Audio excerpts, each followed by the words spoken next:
Daddy walks in with a mischievous grin. SASS video. Where you want me to put this? You said you want. Cookie. Very good, Zachary. He drew a Are cookie. you willing to go over? Oh yeah. I'm gonna use that. Hello, Andrew. I'm gonna use that. Bye, Andrew. Oh. I know you already Hi. I didn't know you started the video. I started singing their SASS song they made up. They made up a SASS song about us to the tune of "We Don't Talk About Bruno." Dad walks in with a mischievous grin. Are you in the video or am I? Hi, everybody. What time is it? I don't know. What time is it? Yes, you do. Oh my God. What's video time? It's time Time for the... for a Sunday after service show, the SASS. Very good. Sunday after service show. My great camera work today as I avoid coffee from Benjamin. What's that, Andrew? Andrew, you're not Andrew. What is that? Picture of mommy. What does it say on the back? Uh, I just changed my finish my coffee while I read it.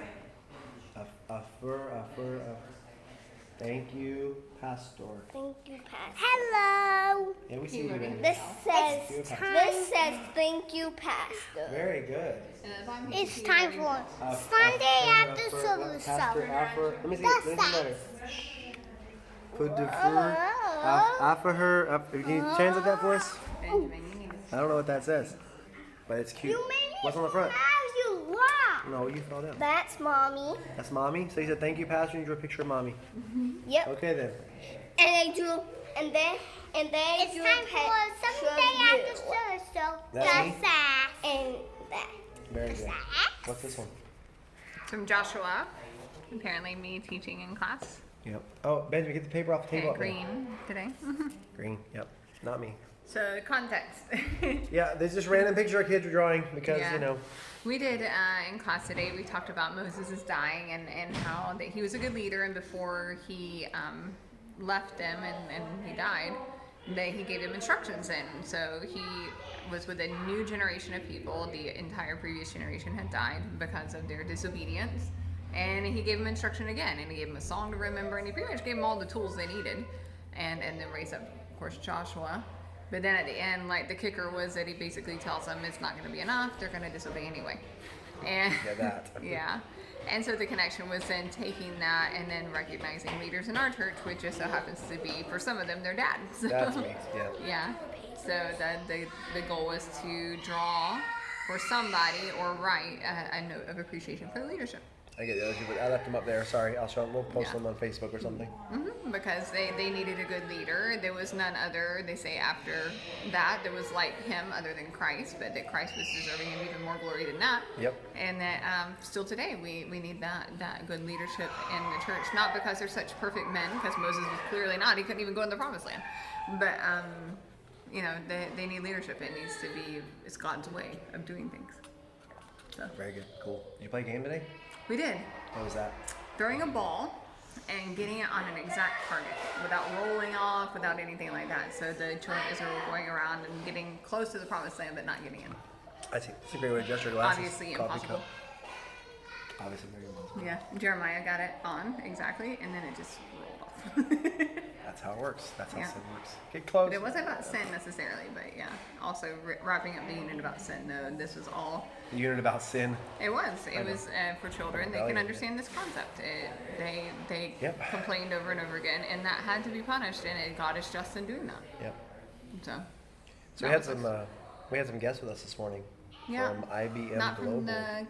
Not visit. No, we didn't have church guests. We had our guests that were here for us this weekend, which They've is been with us for 4 days, and it's been really been good. good. It's been really good. We won't They talk about are- all that.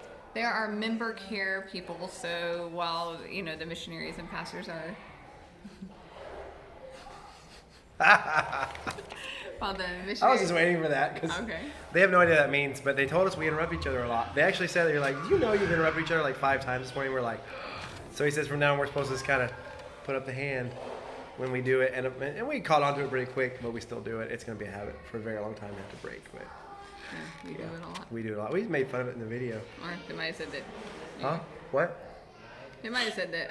So Actually, I do it a lot. Whatever. Well, if you want to I'm do not- it that way, fine. I'm not innocent, but anyway. But they are our member care people.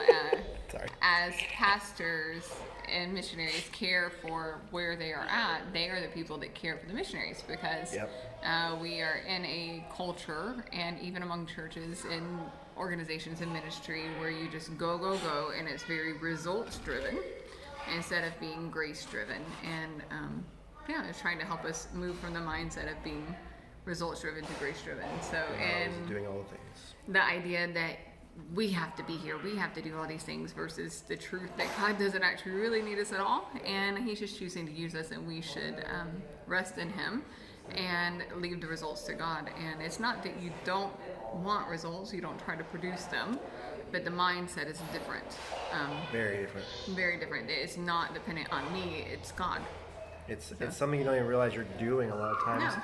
So, I mean, even Not we joke, let's see, what was the phrase came this week? Besides the hand thing, like doing all the things. There were some other phrases that kept coming up. But anyway, it was very revealing, I guess, overall. And a good starting point for where we're headed. So it was good.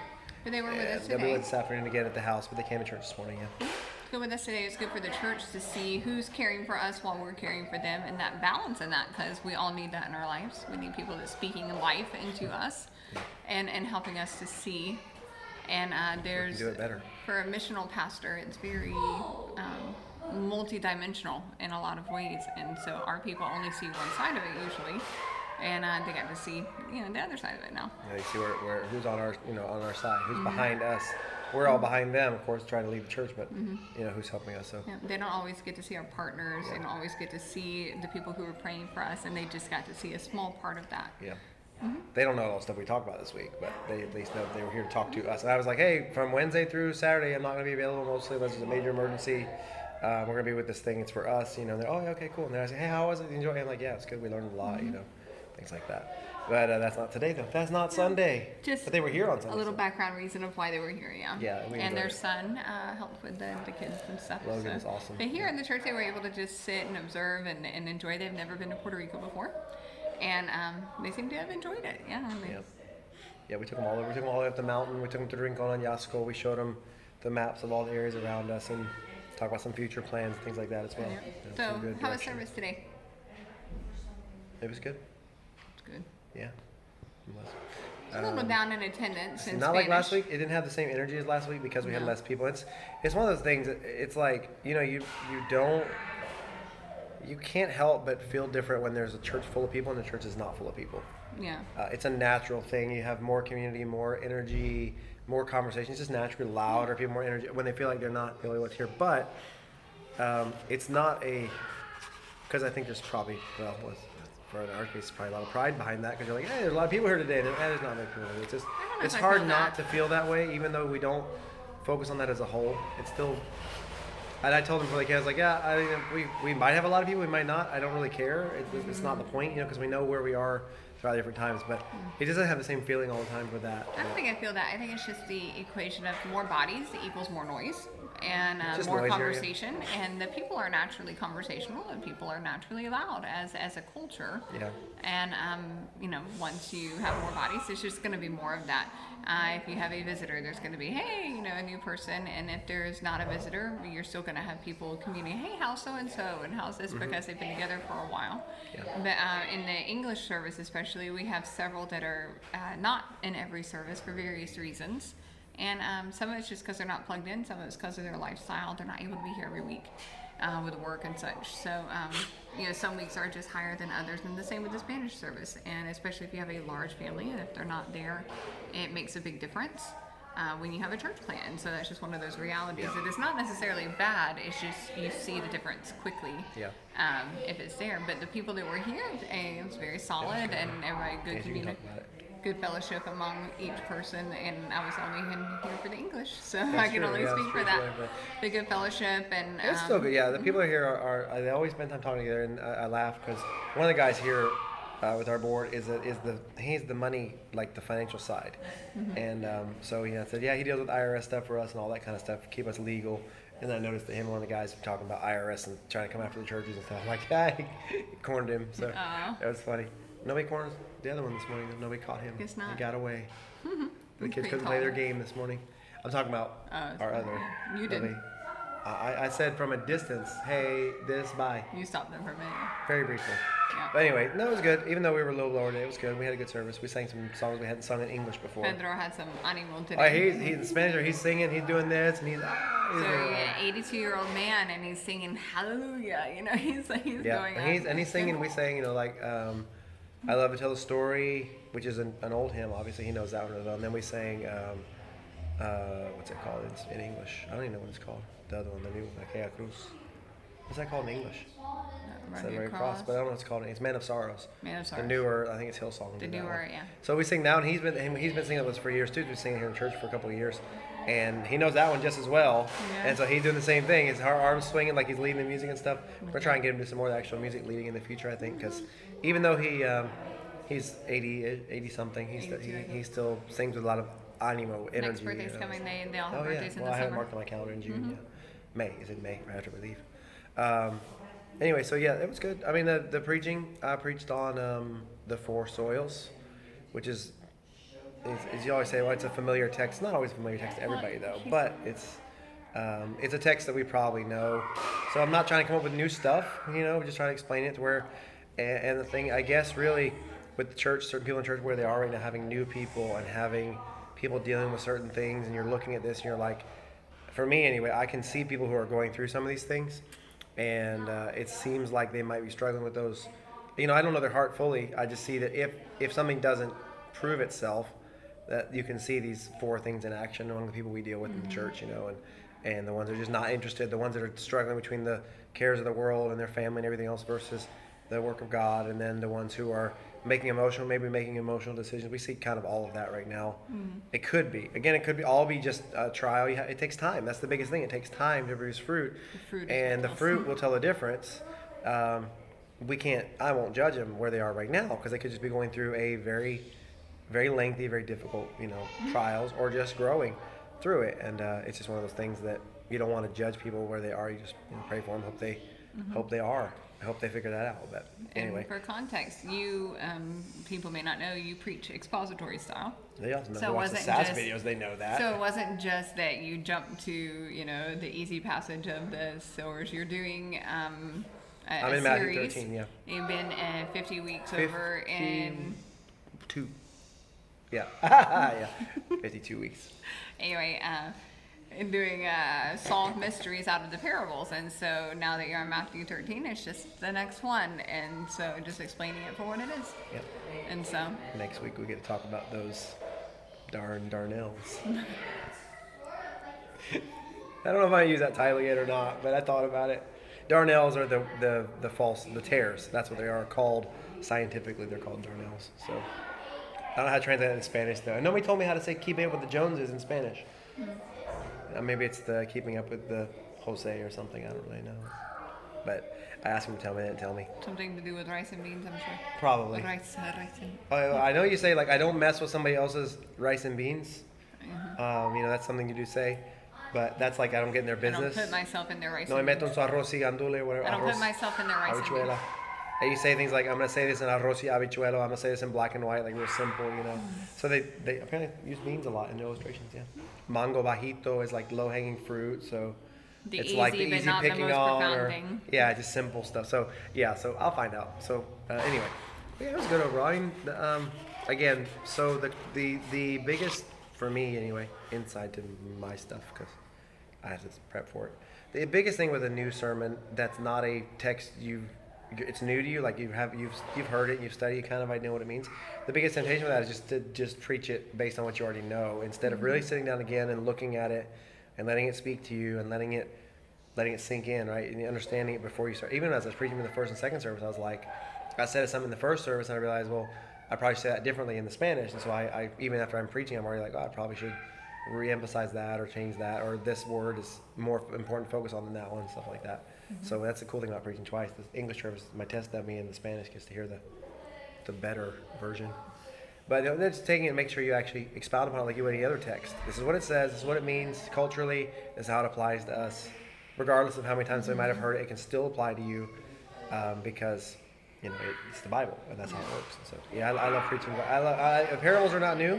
But these have been fun to study because I haven't studied them in a while. Like I've heard them and I've heard them preaching on them, but I've never studied them. I've never preached them myself as a whole. And it's fun to wrestle through some of them because they have very different interpretations. This culture also relates well to the sewing and the farm illustrations because it's still a very heavy thing here versus in the States. If you live in the city, you've never really done a lot of. You may have an understanding of how it works, but you don't have the practical, or you didn't grow up on some thing.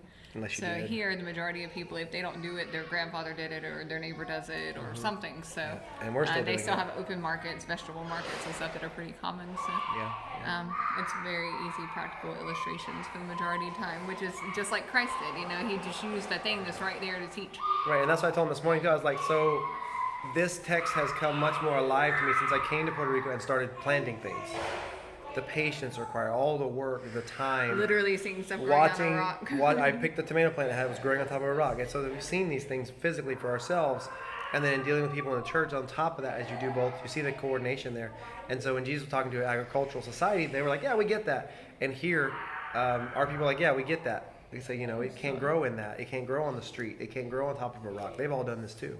And then you and the weeds are horrible. So and yet you still see things growing out of the concrete. It's little things here and there, but it's not the thing you want. It's not. Yeah, the weeds will do that. But yeah.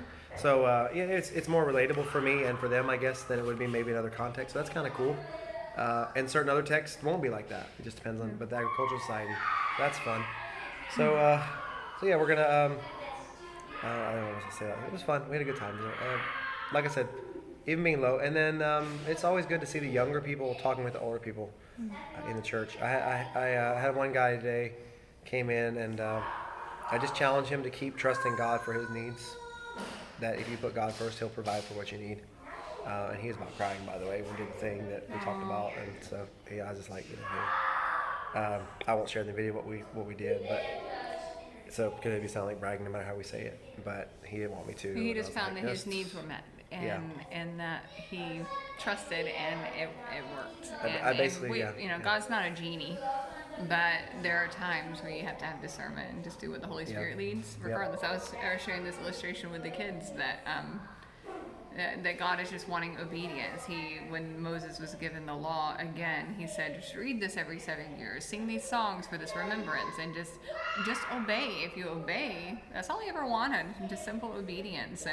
And we do this, you take a step, and we want to see the ground first before we take that step. We want to make sure there's no rocks or quicksand. It's not going to slippery. Something, right? There's no hole. It's not going to be like some video game where you just go to the next screen and you won't know. Swamp?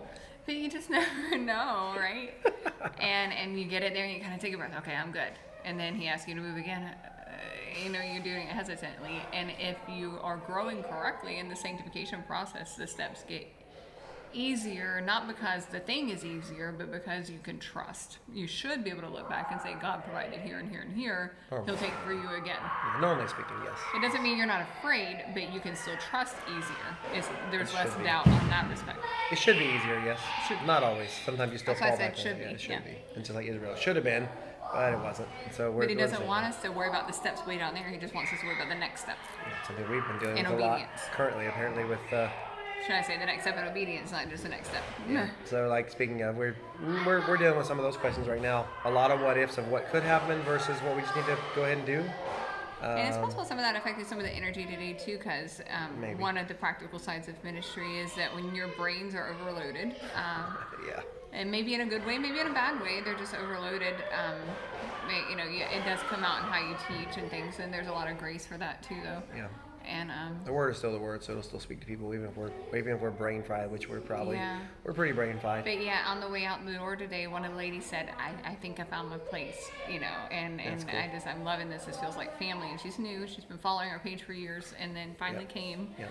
She's trying to get her daughter to come, and it's been good. And she's just like, "I just found my home." And somebody else today, I just need y'all to be here. Make sure that you're here, and even if we're going further, like coming back, So she's excited, and they're slowly forming a body, and we just have to see in time what God does with that. Yep, exactly. So, and then just watching the slow steps. It's not a fast thing, just slow. I remember after teaching today, just kind of sat in a chair and was like, just kind of feeling. Can I do that? And then I go out and talk to her. She's like, I found my place. That was cool. Yeah. Yeah. I didn't hear It's that conversation. encouraging. Bye. But I knew they were talking, but I don't bother the Yeah, women yeah. when they're talking. Yeah, that's cool. And she lived in Valdosta, where my grandparents live. That's kind of cool too. Yeah. And we know the church that she was talking about because, well, we might go visit when we're home in the States. So it's kind of cool connection there. I'm like, I've been to Valdosta, like lots of times. Maybe you were a child. Yeah. So that was kind of cool. But anyway, yeah. Fine So for keep now. praying for us. We're gonna, we really need to do an update video. The other thing, once we kind of figure that out, we'll probably do a video update Like a video of prayer letter or the plan. something Yeah. too. Yeah. So if you haven't seen our prayer letter, it's on Facebook, and it's yeah. Anyway, so we'll probably another letter coming out soon. We'll explain later. Like I said, we'll do some updates. We're working through some things, and we'll let you guys know where we end up and what end up happening. Oh no, we're gonna run out of video. We better stop talking. We're gonna peace out and go get some rest. Peace out. We're gonna peace. Really? Peace out. Wow, you're so 90s. So 90s. 90s Forest Park. 90s ghetto Forest Park. Ghetto Yeah. Forest Park. Yeah, like. See y'all later. Bye. Y'all. Bye. See you next week.